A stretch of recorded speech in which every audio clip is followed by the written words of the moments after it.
Okay, let's jump right in. For this deep dive, we're tackling a really powerful passage. Yeah, Job chapter 30. It's incredibly raw. Absolutely. And our mission here is to really explore these expressions of suffering, isolation, and, well, that feeling of abandonment Job describes. We're sticking just to the words in this chapter. Right. And what hits you immediately is just how far he feels he's fallen, socially. Totally. He talks about people younger than him, whose fathers he basically thought were worthless, wouldn't even trust them with his sheepdogs. Exactly. And now he says their sons mock him. He's become like a joke to them, a byword. They hate him, keep away from him. And he even says, they do not hesitate to spit in my face. I mean, that's just brutal. It's such a humiliating reversal from where he presumably was before. It's not passive either, is it? He describes active hostility. No, not at all. It sounds like assault. He uses terms like siege ramps, like they're attacking a city, breaking up his road, basically succeeding in destroying him. It paints a picture of complete social breakdown directed right at him. Yeah, total dismantling. And what's really interesting is how he connects it all back to God. Right. He says something like, now that God has unstrung my bow and afflicted me, they throw off restraint. Exactly. He sees his own vulnerability and this attack from others as flowing directly from what God has done or allowed. That phrase, unstrung my bow, it's so vivid. Like being disarmed, stripped of strength, dignity. Yeah, losing everything. Yeah. And he feels God's hand isn't just in enabling others, but acting directly against him, too. He cries out to God, doesn't he? Oh, God, but you do not answer. I stand up, but you merely look at me.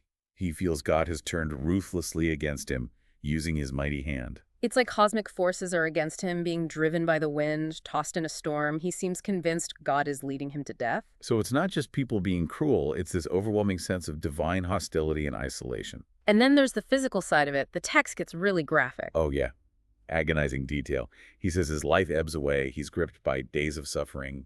At night, gnawing pains that don't stop. His skin is growing black and peeling off. And his body burns with fever. There's this constant churning inside me. It sounds like absolute misery. He pictures himself out in public, blackened, crying out, but getting no help. He even compares himself to animals associated with desolation jackals and owls, like he's become part of the wilderness, an outcast. Even his music, his harp and flute, he says they now only make sounds of mourning and wailing. His whole identity, his honor, just gone, vanished like a cloud, he says. It's this profound sense of being utterly alone, cut off. But then there's that sharp turn near the end of the chapter. Right, that contrast. He asks something like, surely no one attacks a broken man when he cries for help, implying there should be compassion. And then he immediately follows up by saying, essentially, he used to be that compassionate person. Have I not wept for those in trouble? Has not my soul grieved for the poor? Yeah, he puts forward this image of himself as someone who showed mercy, who helped people who were suffering. Which makes the next part even more tragic. He says, when I hoped for good, evil came. When I looked for light, then came darkness.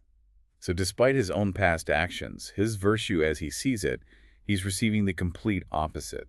Suffering instead of good, darkness instead of light. So Job 30 really is just this raw, unflinching account of despair on every possible level: social, physical, emotional, spiritual. A complete reversal, relentless pain, and this deep, perceived abandonment by God. It's the dismantling of a life. Yeah.